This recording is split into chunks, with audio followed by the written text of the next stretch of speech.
Hi, everybody. Welcome to the first arguments assembly meeting. We should get started because we have so much to discuss in every one of these sessions. So I heard that the workshop sessions with the instructors went terrific. Everybody had really great feedback. And I will not be introducing each speaker. I will just say a very brief word for some.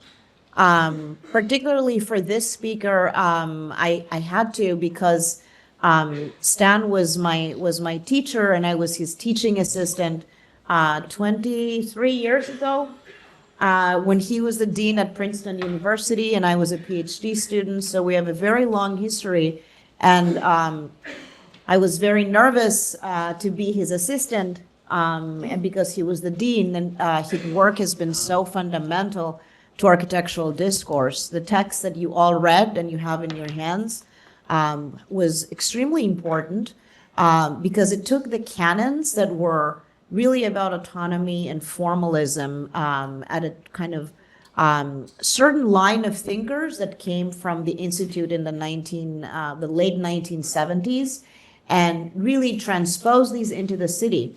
But Maur Dessauvage will introduce properly Stan. The only thing that I will say is what Stan said when we met for the first time for the studio that I was his assistant.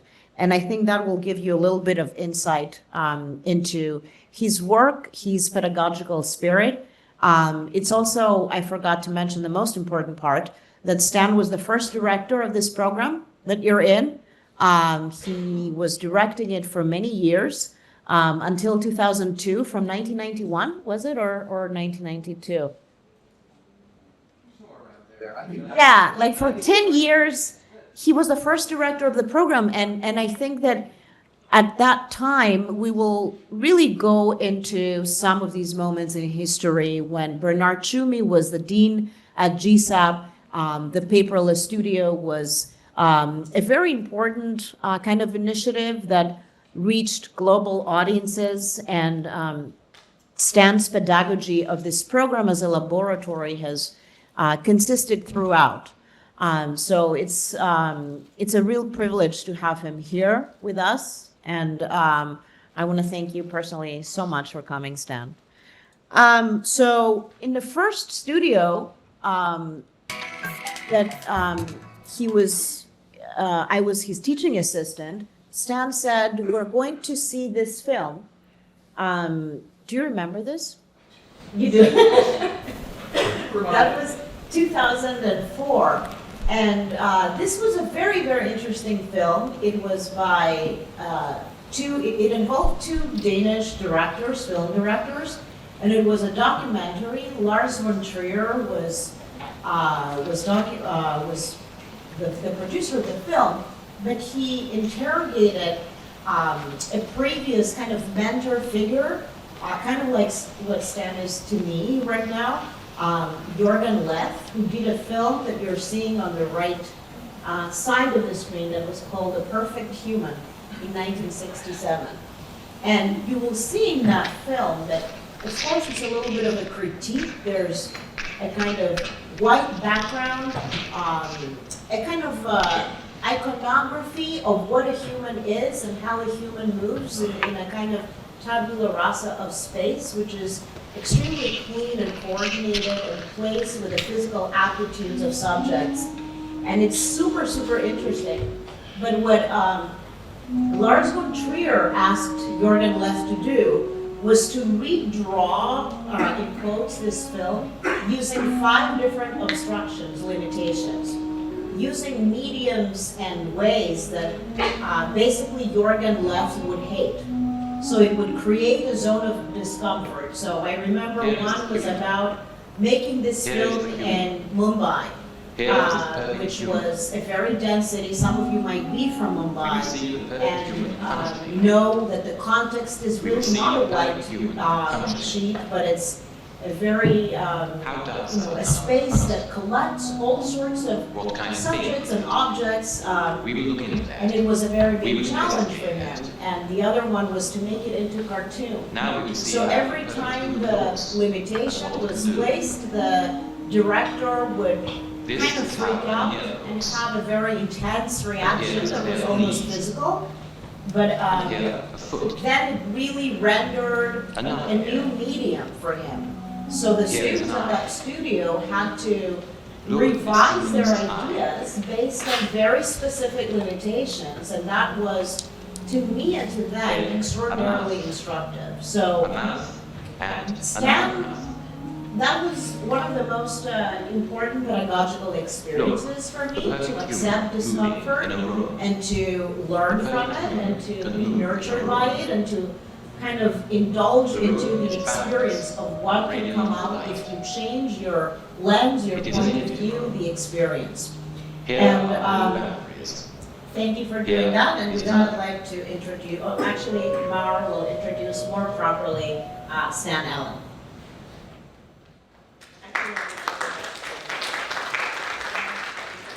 Before I begin, I just wanted to reiterate, as the syllabus says, you're expected to submit your questions by using this QR code on the screen. So if you can take a quick moment to scan the QR code, and then maybe after the lecture, make sure you submit your questions to here so that they're recorded. But without further ado, maybe also worried about who I am. I'm one of the instructors for the Arguments course this summer, Maur Dessauvage. I'm a PhD student here at GSAP. And it's a real honor to introduce our speaker for today.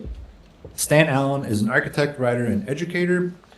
As Lydia said, he was a professor here at Columbia's Graduate School of Architecture, Planning, and Preservation from 1989 to 2002, where he founded and directed the program in advanced architectural design, also known as AAD. So it's really extraordinary to have him back to the AAD program today to kick off the summer semester and revisit his seminal article on the field conditions, which he wrote when he was here at GSAP. And I'm especially looking forward to the discussion afterwards. We'll be joined by two of our AAD students this summer, Neha Abraham and Ashley Broyles, who will act as respondents to Allen.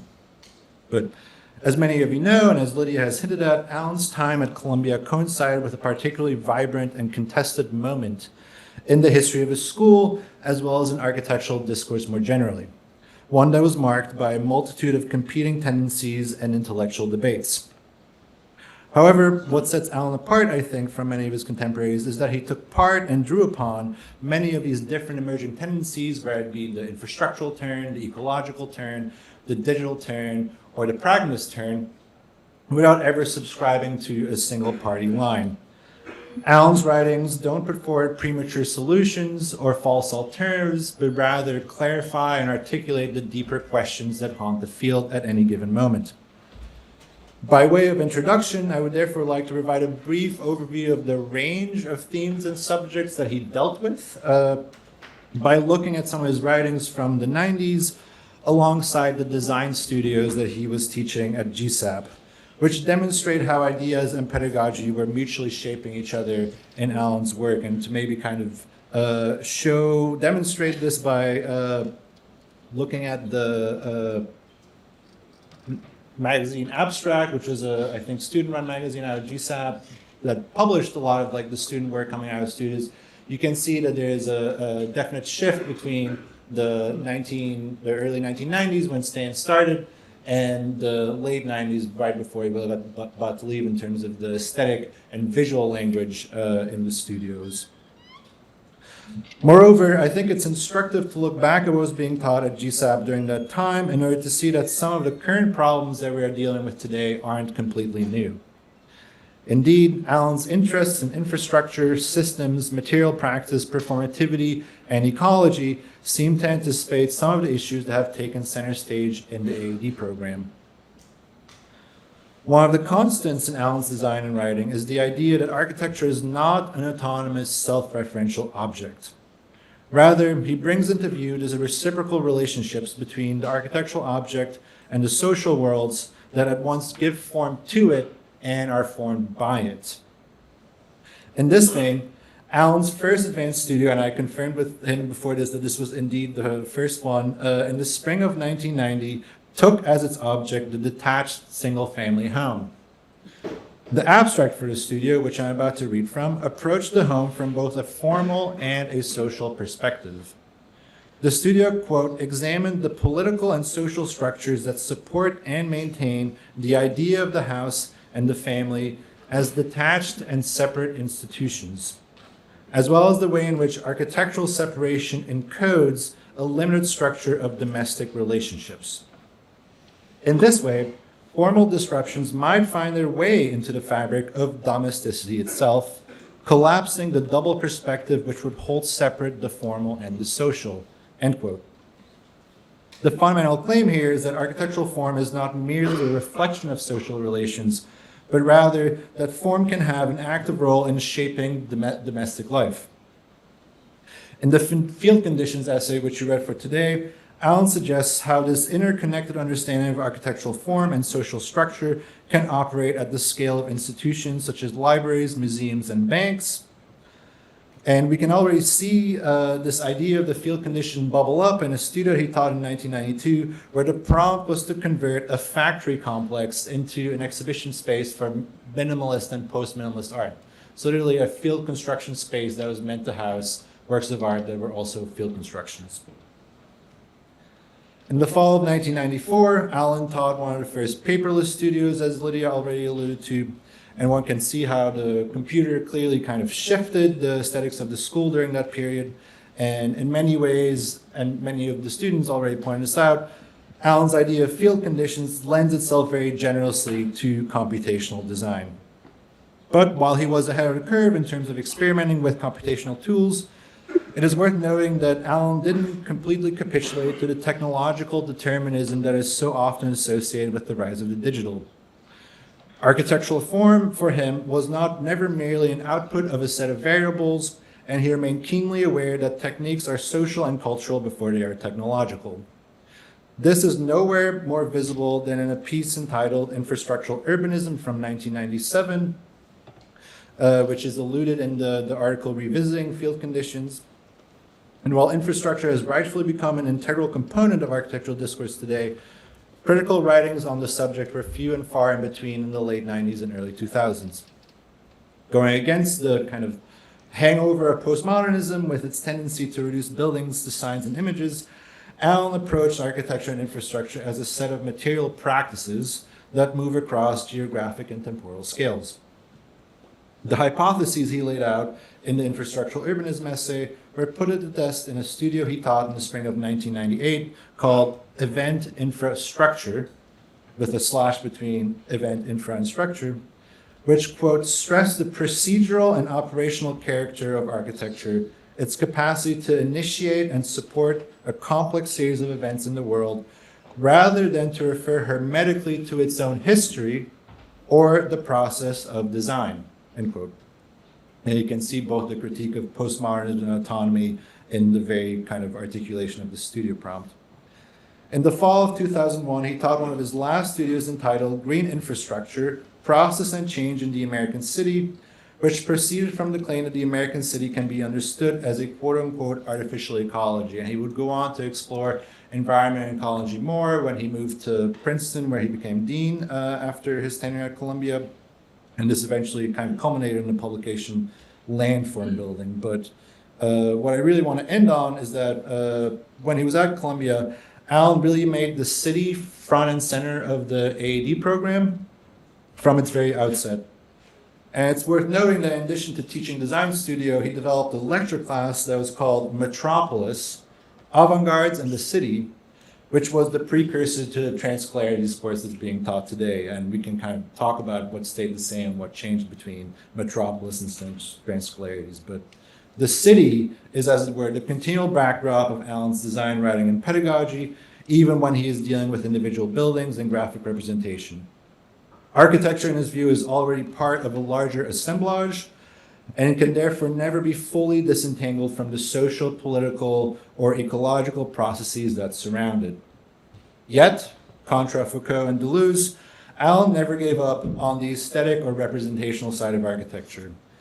In his writing, he stresses time and again that form and meaning cannot be jettisoned completely from the field of architecture, but rather have to be resituated in a broader force field and set to new kinds of conceptual work. His design work and writings are collected in book publications including Points and Lines, Diagrams and Projects for the City, Practice, Architecture, Technique, and Representation, and Landform Building.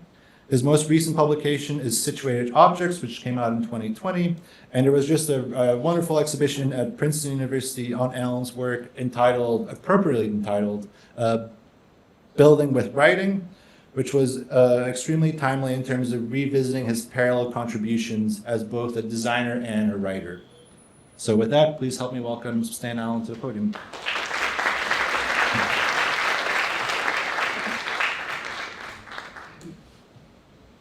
Okay, hear me now, right? Good, thank you. Thank you for that. That sets up the lecture very nicely. And as Maur was saying, I thought this was a great opportunity to focus in on the period of time during the 1990s. And because the argument series always focuses around the text, the field conditions text emerged exactly out of that context. So there's a very nice symmetry in sort of coming back to Columbia, revisiting some of this history, and using that to really sort of fill out the background around that particular text. So most of my lecture is going to be retrospective. We're talking about a period of time before most of the people in this room were born, 35 years ago. But I think it's also important for you as students to know a little bit about the institutional history. I mean, the history of this institution that you're joining. So I started teaching in Columbia in the academic year 1989-90, as Maur pointed out, and I just wanted to remind everyone, give you a kind of snapshot. This was high technology in 1990, right? I think the Mac Classic had a 40 megabyte memory. So, you know, way less than your iPhone. People walked around with Sony Walkmans and still used electronic calculators. It was a pretty tense time. Desert Storm had recently taken place, the siege of Waco, and the Rodney King riots in Los Angeles. So when we were thinking about cities, you know, there were real political violence that was happening at precisely this time. Berlin Wall came down in 1989 in the fall, and that summer was the summer of Tiananmen Square. So, you know, if you think about, you know, architecture in a larger geopolitical context, again, it was a fairly fraught time.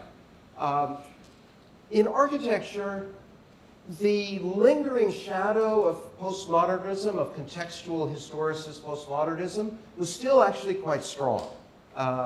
So, you know, Battery Park City was based on the sort of traditional sort of new urbanistic ideas of contextual urbanism. So that was still very much a force in the field, represented at Columbia, of course, by Robert Stern at that time. And then the kind of late modernism, sort of late corporate modernism of people like Richard Meyer or Paycob Freak. So those, in a sense, were the poles of mainstream architecture around 1990. Now, of course, within the cultural institutions in the schools, the deconstructivism show took place in, I hope I should get this right, I think it was 88. So that discourse was certainly dominating the schools. I took a seminar with Mark Wigley during the first year that he came to Princeton when I was a graduate student, I think in 1986. So now actually Bernard had been a teacher of mine at Cooper Union, and so it was Bernard who invited me to come and teach at Columbia, first as a visitor, and then as a full-time faculty member, I think beginning in 1990 or 1991. The AAD program actually did exist before Bernard came. The innovation that Bernard made to the program was to create this 3-semester structure. So the idea that we're here at the end of May, beginning your first semester, was something that Bernard introduced into the program. Previously, it had just been a one-year program. So I was the first director under that new structure. Now, the other thing that, again, it's with the distance of time, it's hard to imagine. Bernard Tschumi was seen at that moment as this strange, outside, very radical figure, known, for example, for his advertisements for architecture. You know, to appreciate architecture, you may need to commit a murder. That's a still from an Alfred Hitchcock film. He had come to this, well, his primary teaching context previous to that was at Alvin Boyarsky's AA, where his fellow teachers were people like Danny Libeskind and Rem Koolhaas. And Columbia was very, very much modeled on the AA when Bernard first arrived. So a lot of the things that he put into place and this idea, particularly I think of bringing in younger faculty and setting up sort of semi-competitive relations among the faculty, but also giving them pretty much free range, was a result of his experience as a young faculty member at the AA. That's Alvin Boyarsky riding into Bedford Square on an elephant. And I think that sort of showmanship and idea of being kind of impresario and making Columbia a center of New York architectural discourse in the city was very much part of his program. Again, I don't think I'm offending anyone when I say before Bernard came to Columbia, it was a very, very sleepy place. There was no reason to get on a train and come uptown to Columbia before Bernard got here. And so, you know, I mentioned the advertisements for architecture. He found these photographs of Villa Savoye in decay. Bernard was reading people like Bataille in French. Bataille hadn't been translated into English yet. And, you know, these, what at the time, very radical ideas that the decay of architecture is something fundamental to buildings and thinking about the discipline. And primarily known for the Manhattan transcripts, which kind of dug in, you know, using techniques from film, notational techniques to think about reading the city in a kind of new way. And of course, all of this culminates in 1983 when he wins the competition for Parc de la Villette. And basically, Bernard moved to Paris, put everything else on hold, and devoted himself to getting that project realized. That's a photo. I was going to say, I thought we'd be in Betz. That was taken in Betz. I think it was last summer, during 40th anniversary. And you see a very young Bernard Tschumi at the inauguration of Parc de la Villette. So that is the experience he's coming off when he arrives at Columbia in 1989. So we coincided brilliantly here. I had slides of these two. This was not scripted at all. But yeah, this was the first year that I taught. You can see it's basswood models, black and white photography. Minor correction, abstract was something that Tschumi started. Again, on the AA model, this idea that you broadcast what's happening in the school out to the world, you know, again, before the internet, you did that with things like abstract. So, and then, of course, by 1999, the computer is dominating the public image of the school, although paperless studios by that time were still a relatively small proportion of the number of advanced studios taught. So I want to go into that. I was actually the architect of this no longer exists, but we added some filtering for the lights, these doors. I think the only thing left are the stairways that lead down to the mezzanine balconies. which were originally intended as model-making spaces, but were actually very soon taken over as workspaces. And so, that you can see that grainy old black and white photograph of the original paperless studios. Paperless studios, this is another thing. Paperless studios were Mac-based. They ran a now obsolete program called Form Z. I don't think anybody remembers Form Z at all. And Greg Lynn dominated the 2 or 3 or 4 machines that ran Silicon Graphics. They were Silicon Graphics machines running a program called Soft Image. So this is, again, for the computer people in the room, this is, very much kind of historical. Maya had not even been introduced at that time. Maya came in sort of later in the 1990s. So, that was the atmosphere. And there were, I think, 2 or 3 paperless studios, and the other 10 or so studios were completely analog based. And that continued to be the case pretty much up to the early 2000s. So, however, so Greg and I actually taught, 94 was the first of the paperless studios. Greg and I taught the first 2 paperless studios. Now, Greg had been working on the computer for some time, and Greg had a fully developed theory for how the capacities of this new software could be used. I was a complete novice as far as computation was concerned. But in the ideas that later were published in Greg's book, Animate Form, Greg had developed this theory about using the capacities of the software to sort of map invisible forces and to create objects that would be shaped by those forces. Bernard Kesch had proposed this idea of the objectile. In other words, an object that is the result of dynamic forces, right?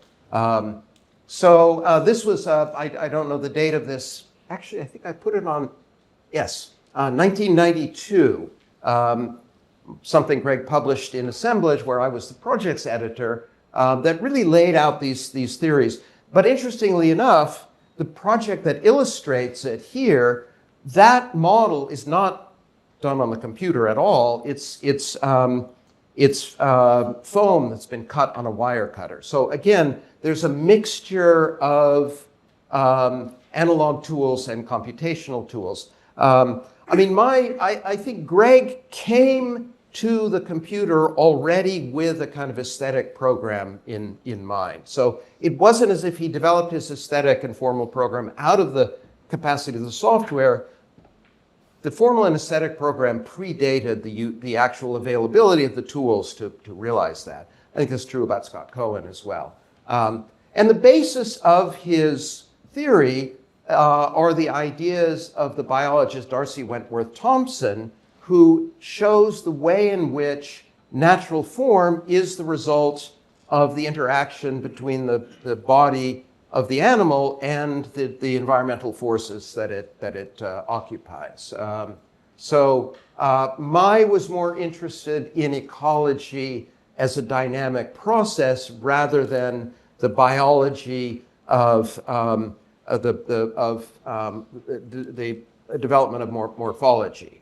The other thing is that one of, I think, the more intelligent, well, not as if the rest of his ideas weren't intelligent, but one of his, I think, most incisive points that Greg made in these early writings is to draw a connection between deconstructivism that you see, let's say, in Libeskind, in Schumi, and in Eisenman. That's Eisenman's Frankfurt Biocenter that was in the deconstructivism show, and the collage ideas that go back to, of course, Peter Eisenman's teacher, Colin Rowe, but you could find in a postmodernist such as Michael Graves. So, in other words, despite the formal differences between deconstructivism and postmodernism, they both derive from a kind of idea of the fragments in a kind of compositionally driven compositional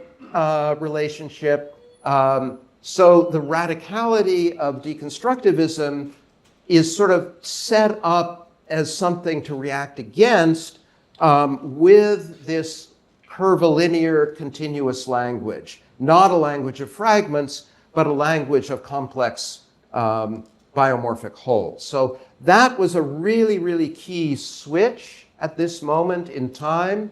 Or, for example, the way in which Frank Gehry had gone from a kind of collage-like, kind of bricolage language of different materials in his early work to a language of smooth curvilinear forms, aided, of course, by the availability of, in his case, a software appropriated from the aerospace industry called CATIA. So all of this was in the air around this time. And it also represented, if you will, you can't read this. This is the book by Bernard Kesch, who had studied with Deleuze, a kind of shift in the sort of theoretical orbit between, from Derrida, who was, of course, the philosopher behind deconstructivism, still language-based, to Gilles Deleuze and Félix Guattari, who for our, even, you know, you're sort of parsing out generations very, very narrowly here, but between, say, Mark Wigley and the architects who were associated with deconstructivism and our sort of younger generation represented a turn in the direction away from Derrida, away from language, towards the writings of Deleuze and Guattari. So people like Sanford Quinter were around in the orbit of Columbia very, very much around that period of time. Okay, so so here I am teaching paperless studios. The very first time I used the term field conditions was the program for that first paperless studio. So not knowing much about computation, I had different ideas and was in some ways reacting against this super clear position that Greg had laid out, right? Now, Greg had, before teaching at Columbia, worked for Peter Eisman, particularly project architect for this building in Cincinnati. Again, very early use of the computer. Those are Form Z drawings that are hard to see on the screen here. So it was actually Greg who really first introduced the computer to Eisman's studio. And you can see some of this sort of intimations of the kind of smoothness and the registration of dynamic forces in this particular project.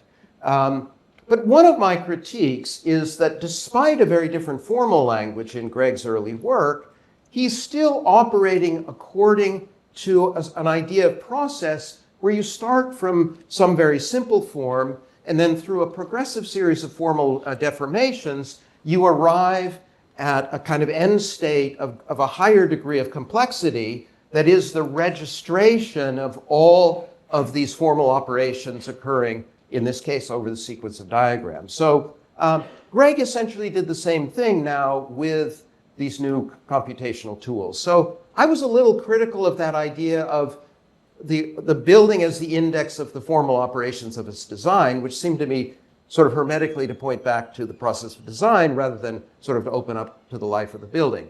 And of course, at the end of that process, you have, as you do in the case of Eisman, you have an object. It doesn't open up to any of the larger complexity of site or urbanism. So that's the first critique, the process critique. Of course, the other thing that happened around that time is that, you know, if you, or you don't have to go back so far, you know, compare this to the first project that Greg realized, the Korean Presbyterian Church. That smooth language became faceted when it had to be realized as a building, again, because of the tools that were available to him at that time. Greg Pasquarelli and Kim Holden were students in Greg's first paperless studio. They went on to form, with two other Columbia graduates, the firm Shop. And in 2000, at that point, very young members of Shop, which I hope you all know, today is like a 400-person office in New York City, won the competition for MoMA PS1 with this project called Dunescape. So this was digital fabrication circa 2000. No laser cutters, no robots, no milling machines, basically using the computer to make these sort of CAT scan sections, which were then realized, with pretty conventional construction methods. So again, the gap between the ambitions of this curvilinear biomorphic formal language and its actual realization were something that I had my doubts about at that particular time. The third critique, in a way, was to all of the rhetoric around the computer and cyberspace of that period of time. The idea that this was this major transformation of our way of being in the world, that digital tools were going to transform our lives. Digital tools did transform our lives, but not necessarily in the ways that people thought at that time. So, going back to films like Blade Runner and this sort of dystopian vision, the term cyberspace, which was invented by the science fiction writer William Gibson, cyberspace has to do with space, architects deal with space, architects could be the experts of cyberspace, right? So there was a lot of this rhetoric around. It seemed very, very disconnected, in my mind at least, from any kind of disciplinary concerns. It's a project by Hani Rashid and Lisanne Couture of Asymptote for a virtual Guggenheim. Again, the rhetoric of that period, you don't have to visit the museum because you can simply navigate through the virtual Guggenheim online. Again, the capacity for actually doing that was very, very limited, but this was very much part of the rhetoric of the time. So I mentioned that Quinter was somebody who was around at that period. It was, I think, Quinter very much who was steering some of us in the direction of Deleuze. This is not necessarily a quotation that initiated the speculations around the field condition. It was rather something I incorporated into the piece later. But intuitively, without having specialist knowledge, I had this idea that the computer, the potential implications of the computer were more abstract. They were serial.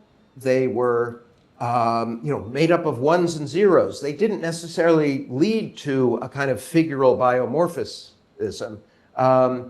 And I got to thinking about this idea of the field also as an alternative to the historicist contextualism at the time, that there would be a way of kind of mapping the field of the city as a collection of invisible forces. So the image above this quotation is an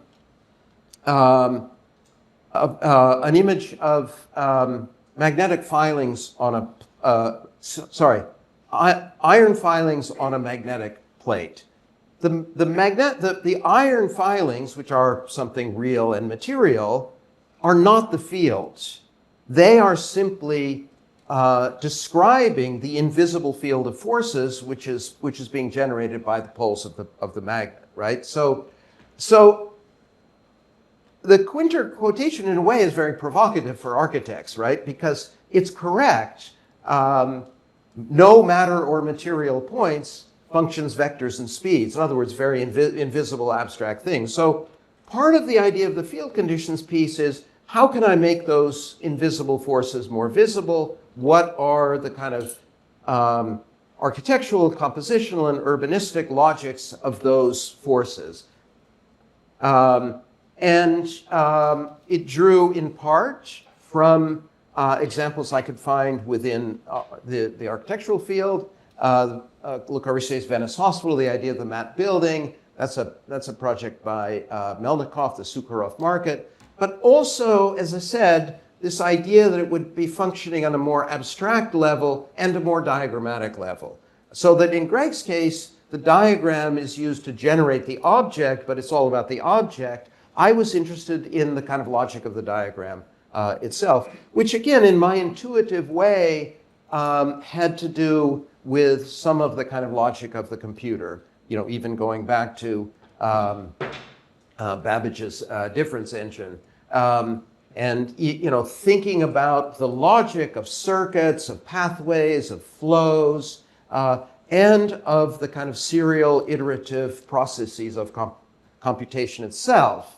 And also, as I said, thinking about the way that the city itself can be seen as a collection of networks and flows and, if you will, points and lines. That idea is sort of already kind of latent here. This is the central control map of the Tokyo subway system, published, by the way, in a book which was actually quite influential at that time, the first double issue of Zone magazine, published by Sanford Quinter and his co-editor, whose name I can't remember right at the moment, but that came out middle of the 1990s. And so going back to artworks such as Duchamp's Standard Stoppages, or a somewhat later project by Bernard Tschumi, again, this sort of field of movements and intensities. This is his Lefrenois map of the kind of intensities of the Lefrenois project. And also the way in which information itself, the sort of language of information as it's understood, that codes that are embedded in this case in a particular being, the spider. So that's, as you can see, that's a normal spider's web, and that's a spider on speed. So what's changed is the code itself. The effect of the drug changes the code and produces a kind of completely different effect. So these are the kind of things that interested me. I mean, specifically these sort of cloud-like formations, incredible, you get videos of these online now, starling flocks that don't obey any sort of outside rules, but are in fact part of local exchange between the individuals in the flock. So there's no leader in a flock. The intelligence is distributed among all of the members of the flock, each one following a simple set of rules. So the idea that simple rules can produce complex effects, another more recent sort of mapping of flocking behavior, for example, here.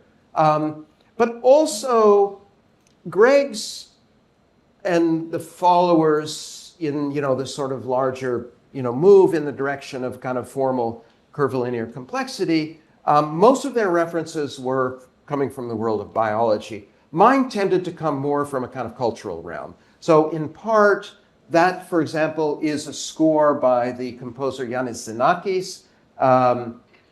This idea of a kind of cloud of sound produced by many, many small elements. I love the Cage quote.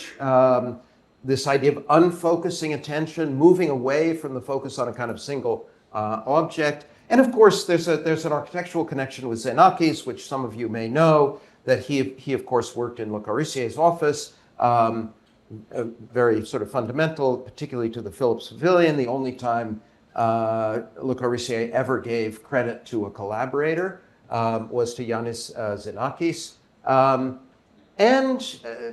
Diagrams such as this, where you have here, for example, a continuous field that's divided, or in this case, you have isolated islands that are not communicating with one another, whereas in these two zones, you have separate local identity, but you have connectivity to the whole. And then Maur mentioned post-minimalist art in his introduction. That's a drawing by the post-minimalist artist Barry LeVay. So all of these cloud-like assemblages formed by the accumulation of many small parts. This idea of the one and the many. That's a flock of reindeer reacting to a helicopter overhead. Again, you can, in a way, sort of feel the presence of the helicopter even though it's not there. And of course, although it was not initially understood that way, field conditions obviously opened up to my later work with landscape urbanism and landform building. But to come back to that connection to minimalism and post-minimalism, very famous statement from Don Judd's 1965 article, Specific Objects. You know, in that same article, Judd says the problem with most sculpture today is that it has parts. And Judd, of course, was looking for some sort of notion of the whole, which is then multiplied through these processes of repetition and seriality. And that was, again, my sort of intuition around ideas of field conditions and visual materials such as this, drawing by Eva Hesse, another post-minimalist artist, and a score by Japanese composer. So, you know, again, I will admit to one level, it's simply different sensibilities. You know, Greg likes curvy biomorphic form. I'm interested in more abstract sort of field-like organizations, which, again, and we talk about this, of course, anticipate the field-like condition of the American city. This is Barry LeVay. Also, this idea that the material can't be 100% controlled. So this is a piece of his where he's creating these lines by blowing flour with an airbrush. So again, you can't make a kind of precise formal description if your tool is an airbrush blowing flour. And then somewhat later, my friends Luis Mencia and Emilio Tuñón used this formulation in talking about their own work, which particularly projects of that period of time that were sort of organized in a kind of mat-like fashion. So this idea of a non-centralized expansive system capable of becoming specific at each point.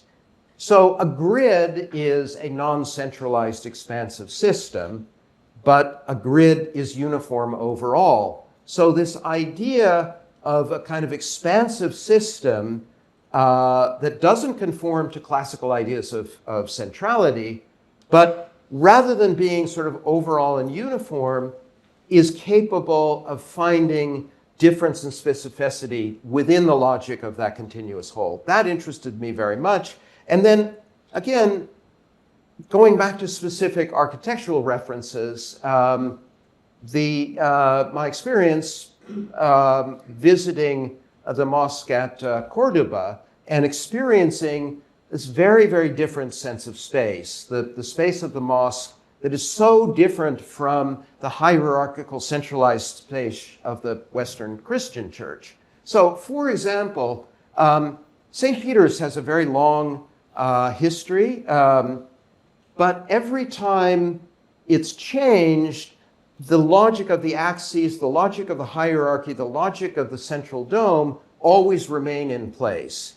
But if you look at the long building history of the mosque in Cordoba, every time it was added onto, it maintained that original part-to-whole logic.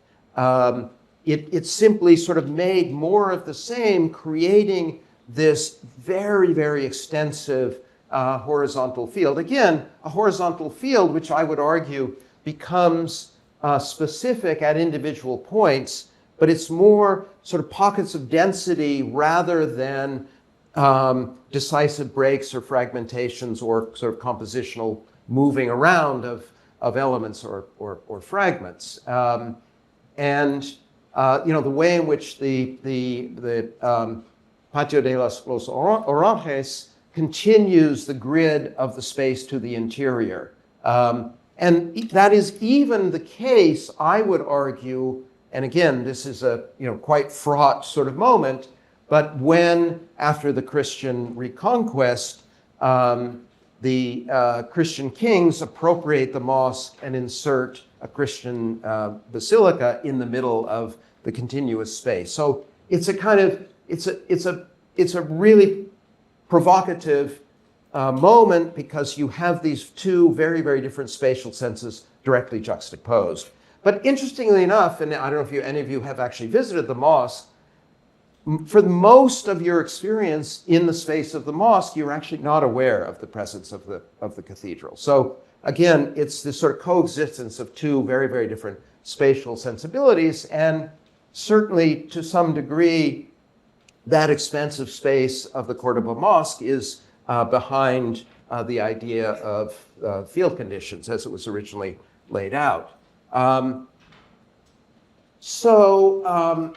I did not actually make reference to the Matt Building article by Alison Smithson at that time, but clearly, if you're going to think of an immediate architectural analog to the field conditions idea, it is the Matt Building. Again, a kind of, you could describe it as a non-centralized expansive system. I mean, one of the difficulties, I would say, my critiques of the Matt Building is that it simply is just cut off at the edge, right? You have this system that's organized according to kind of an internal logic of the parts and wholes, but it basically comes to the edge and it's just sliced off. So I'll talk a little bit about that later, actually. But that was another important point of reference that, again, brings it back from, let's say, maybe some of these more abstract references in music or post-minimalist art to something specific to the discipline. And then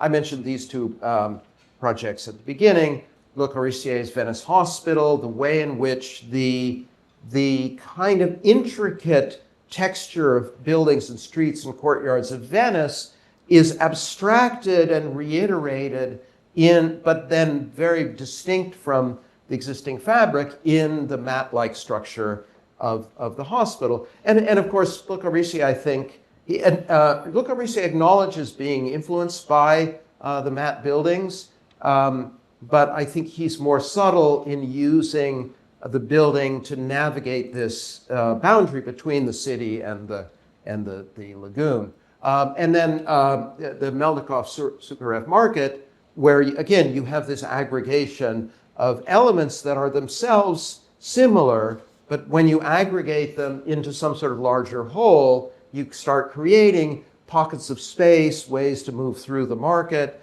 and to accommodate the functions in a kind of non-traditional way. Or to give a contemporary example, and another piece that I wrote was, I started talking about the field, something emerging out of the field is this idea of the thick 2D, right? So not the, in most architecture, you have a kind of stacking of sections, in a kind of single planar-like condition. You just have expansion in the horizontal direction. But something that I actually first observed in a city like Tokyo, you have this sort of interweaving of different levels that is neither fully three-dimensional in a kind of vertical extension, but it's certainly not simply kind of one story, but this notion of a kind of thick woven 2D. And the OMA Fukuoka housing from 1991, I think, became a very important point of reference by OMA. You enter this building, for example, you come underneath and you go up in the middle of the building. You don't enter it at the front door. You don't enter it at the perimeter. You go under and then you enter the field of the housing. All right, so in Points and Lines has three different chapters: contextual tactics, field conditions, and infrastructural urbanism. So they sort of touch on a number of these different issues. And there were a series of projects, mostly done as competition projects, that I certainly don't want to see those as an illustration of the ideas of field conditions. I think that's another very important point. But they certainly were in the back of my mind when I was putting that book together and working on those ideas. So Points and Lines came out at the end of the 90s, 1999 in fact, and the field conditions piece had been published in a couple of journals earlier in the 90s, and been picked up and translated. This is the Danish version, so it's been fairly widely disseminated. Something of a puzzle to me, by the way, but happy that that's the case. Although I think it did, perhaps kind of strike a chord, perhaps in part as a kind of alternative to some of those computer-driven formalisms of the time. So in a way, it's kind of haunted my career. That, as I mentioned here, emerged out of the paperless studios at Columbia, Points and Lines, the original field conditions text, and then, Greg is in there as the kind of counterweight. And then, the input of infrastructural urbanism and the experience of landscape urbanism, brief collaboration with Jim Corner leading to Landform Building, and then this kind of moment here when I kind of came back, and that's the piece you read, and then we can talk about situated objects and building with writing. So that's the broad sort of historical background, the specific relationship to the debates that were playing out both at Columbia specifically, but in the field, let's say in the sort of East Coast American side of the field, although there was strong dialogue at this time, by the way, with the AA and with the Berlage Institute, because Will Aretz had taught at Columbia, been brought in by Bernard. I mean, again, this was another thing that Bernard did, very actively bringing in mostly younger architects, but some more established architects from Japan. For example, Greg Lin's ideas about the use of computation were influenced by a Japanese architect, not terribly well known, called Shoei Yoa, who came and taught here. Ben Van Berkel, Will Aretz, a lot of visitors from Europe as well. So, in a way, Bernard really put Columbia sort of on that map of the sort of global circuit of architectural discourse. So that's the background, and we'll come back to this for the discussion, and I want to leave time for discussion. So I'm going to show 4 projects very, very briefly that touch on different ways in which I've worked with that idea of field conditions in the many years since that was first published.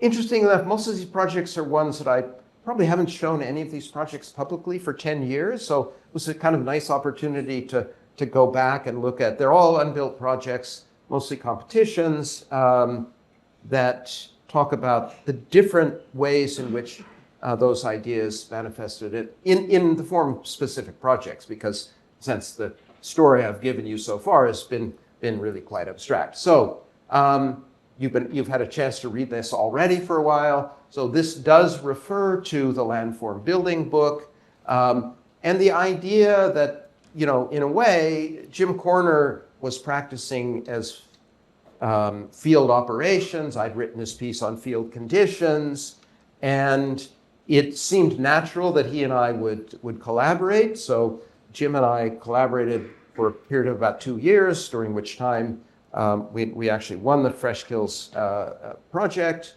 but we've since gone our different directions. And in part, Landform Building was a kind of critique of landscape urbanism, which we can talk about that briefly. But so this is a project that, in fact, was included in the Landform Building book, and as a kind of coda to that story, it was an invited competition in Korea. I was the only architect among those invited. All the rest were landscape architects. And it was the first time that I competed against my former collaborator, Jim Corner.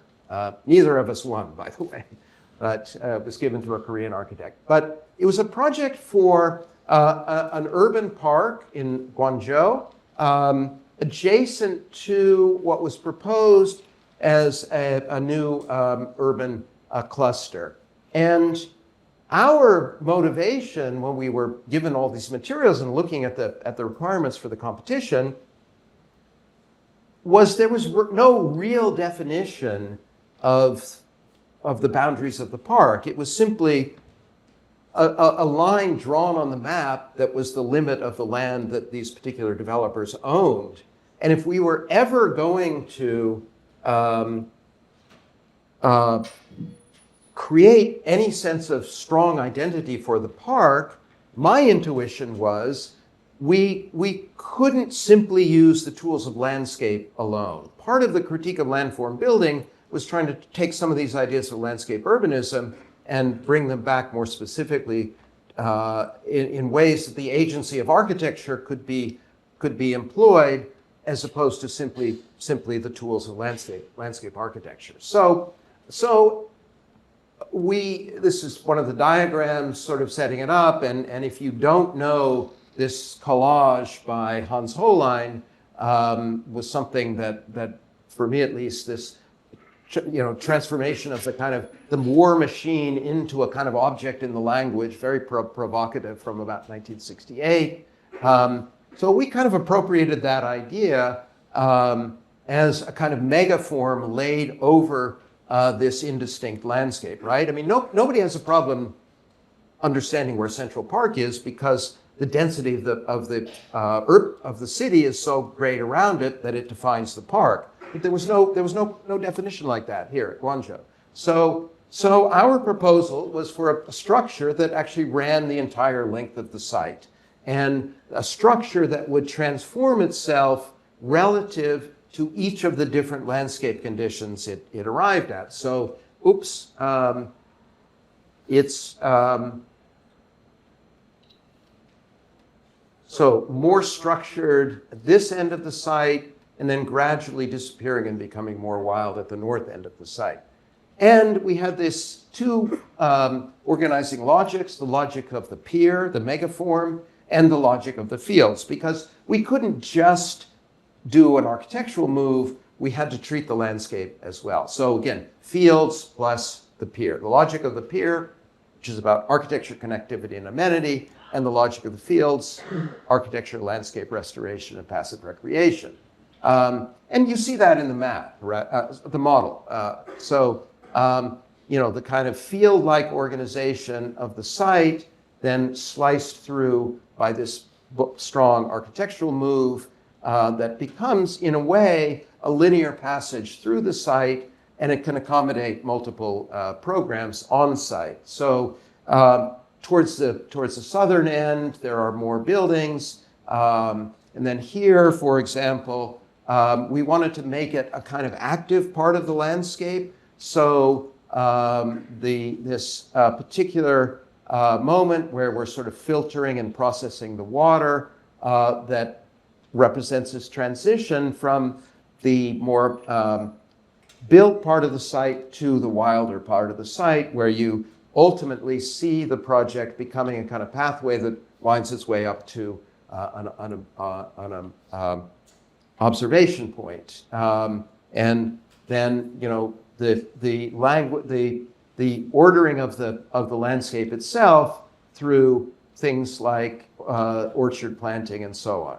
So that was a project that, in a way, traces the line from field conditions as opening up to landscape urbanism, and then revised in terms of the logic of landform building.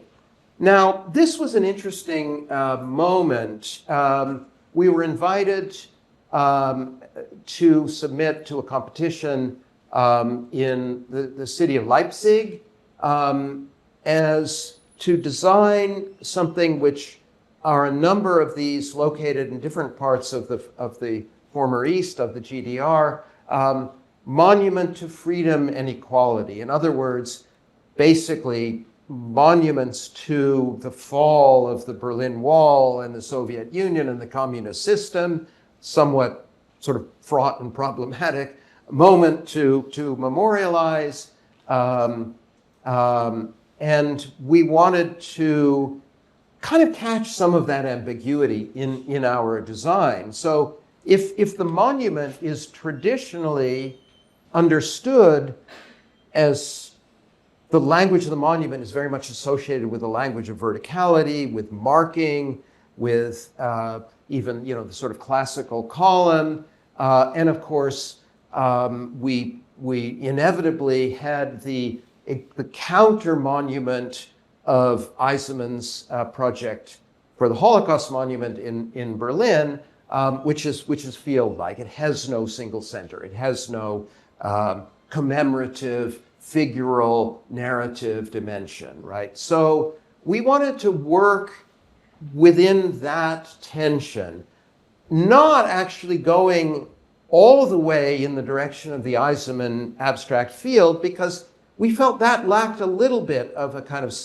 center. It didn't have that, again, that kind of capacity to become sort of specific and support particular narratives. So, Leipzig, traditional German city, of course, damaged during the war. But actually, in the events leading up to the fall of the Berlin Wall, it was a very, very important site in East Germany for political protests. So this is, in a way, what we were asked to memorialize. And of course, then given a site just outside the city that was traversed by a subway line, which very much limited the space we could actually build on. And so, again, a kind of typical formless, undifferentiated, peripheral site that is sort of so familiar to both the American and European and even Asian landscape today. So, as I said, these we were trying to navigate between these two different poles. I had this idea. I mean, I'd always loved this image. This is Le Corbusier photographed on the Acropolis. The classical column collapsed into its fragments and laying on the ground. Instead of standing up proudly and marking, it's laying down on the ground. And also even the metaphor of the stone yard, where if a visitor visiting our monument wouldn't be sure if it had fallen into ruin from some previous state, such as this, or if it were in the process of being built, the way the stones are sort of scattered around the stone yard before it's built. So we started working with a vocabulary of forms, crystalline forms, based on a single pentagonal solid, which is fragmented and then sort of distributed in its fragments over the site, yet still coalescing into some memory of that sort of initial figural form. So this is the drawing that shows the overall organization of the form, where I hope you can still recognize this figural form, but at the same time you see it, again, either falling into ruin or in the process of being constructed out of its parts. So, and then of course, that's sort of programmed in relationship to that, the limited amount of space we could occupy, because in fact, we were prohibited from building on this part of the site. So a couple of renderings where you again, this sort of collection of fragments coalescing into, so there is still a kind of memory of that sort of verticality, the monumentality of the spire, but also, interacting with the everyday life of the street, of the city, something you can sit on, touch, move in and through as a kind of immersive environment, like the Eisenman, but at the end, always retaining some connection to figurality and verticality. So that's the second of these two, this idea of using the language of the field to rethink the condition of the monument. So the other time that I kind of went back to the idea of the field, particularly in its relationship to infrastructure, was when we were asked to participate in the American Pavilion for the 2016 Biennale. So this is our project actually in Venice in the American Pavilion. You get an idea of the scale of the model.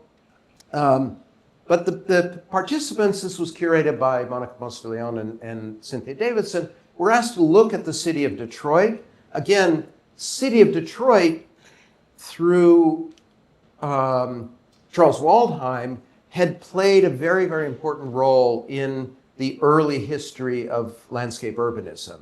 So the idea of the city as a kind of extended, porous, horizontal field was very important in Charles's ideas. It was Charles Waldheim who, in fact, coined the term landscape urbanism. So, the once dense, vibrant city of Detroit that had become this extended, open, porous, horizontal field. And then we were given the Packard plant designed by Albert Kahn as our site. So the idea of thinking of that as a kind of new infrastructural platform within this extended horizontal field of the city of Detroit. Now, the conventional contextual idea would be to think of that in terms of, walking radiuses and so on, of it as the center of this neighborhood. But there was really no neighborhood there. There was no other anchor.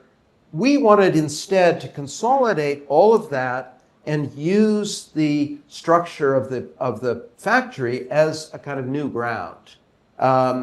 So, this is Packard plant in operation. This was the Packard plant as we found it, a ruin. It's actually, at the time, one of the only reasons it wasn't demolished is because Albert Kahn had designed it in such a way that it was too expensive to demolish. But it actually, I recently checked into this, it actually is being demolished now. But so, what do you do with a ruined factory in a city like Detroit?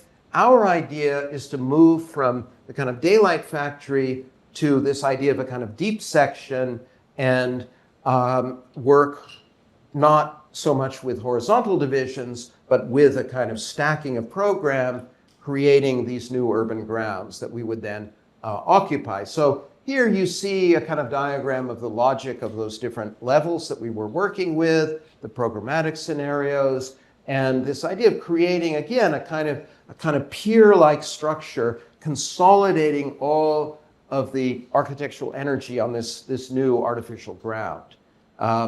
And where the field conditions idea entered in, we were, of course, taken by these photographs of the Packard plant at the height of its operations, with all these cars parked in the empty lots. And we thought we could create a kind of field of potential objects and programs that would be used to construct the new building over time. So this is a kind of chart of the different scale of those objects we worked with and a detail of the final model. So the final model, as you see in this photograph, included both a proposition about the organization of the factory and the array of potential elements that would make up that new design. And in fact, in the making of the model in the studio, we had no set plan for what this was going to look like. Simply the people who were building the model sort of almost in a kind of improvisational way, just organized the elements on the different layers from the catalog that we had provided. So, gives you plans such as this, where, you have this sort of field-like array of objects, individual objects which are figural against the kind of continuous grid of the factory structure. And then thinking about the different kinds of programs that it could support a diversity of programs. It was big enough almost to be a small fragment of city. It's not a building, we understood it as a kind of fragment of a city, which would in and of itself contain different programs, different sectors, different densities. So, and we didn't know what form it was going to take in the future. It could be more driven by nature and ecology, it could accommodate cultural institutions, or it could become commercial. Again, that our job as architects was to create a framework by which the project could be realized over time by others. So getting away from this master plan idea of the architect as the single kind of controlling author of the city, which is the nature of cities. Cities don't have single authors. So So just, again, a couple of images from the exhibition models. Drawings of those moments, those sort of episodes, and sort of sectional drawings where you see the way that the sort of new platform can accommodate structures up above. And, you know, some of them may be very much landscape and kind of nature driven, but they could accommodate a variety of different events and programs. So the last one is that moment. Yes. Okay. This is the last project.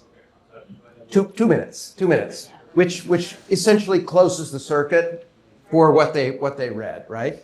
And comes back to this critique of the map building, right? So the occasion of the Field Conditions Revisited piece was an exhibition of this project, which was for an invited competition for Maribor in Slovenia.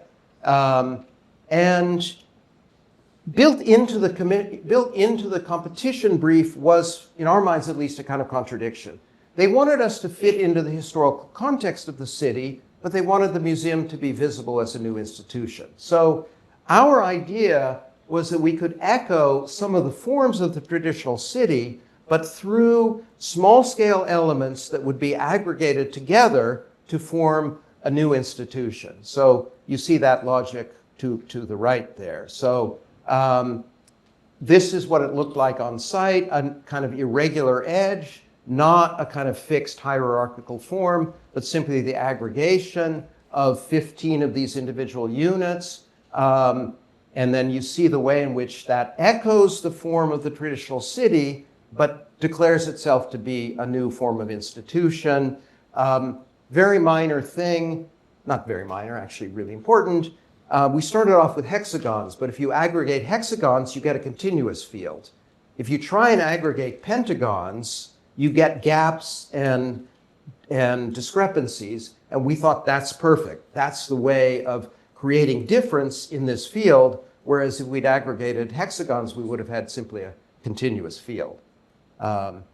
So it was really this project that responded, just to close that circuit, to the problem of the map building, of just being cut off at its edges, that it did pay attention to the figure of the building on the site, the profile of the building as it was seen in the city, and could have a kind of figural identity at the same time as it worked through those part-to-whole relationships that had been so fundamental to the Field Conditions article in the first place.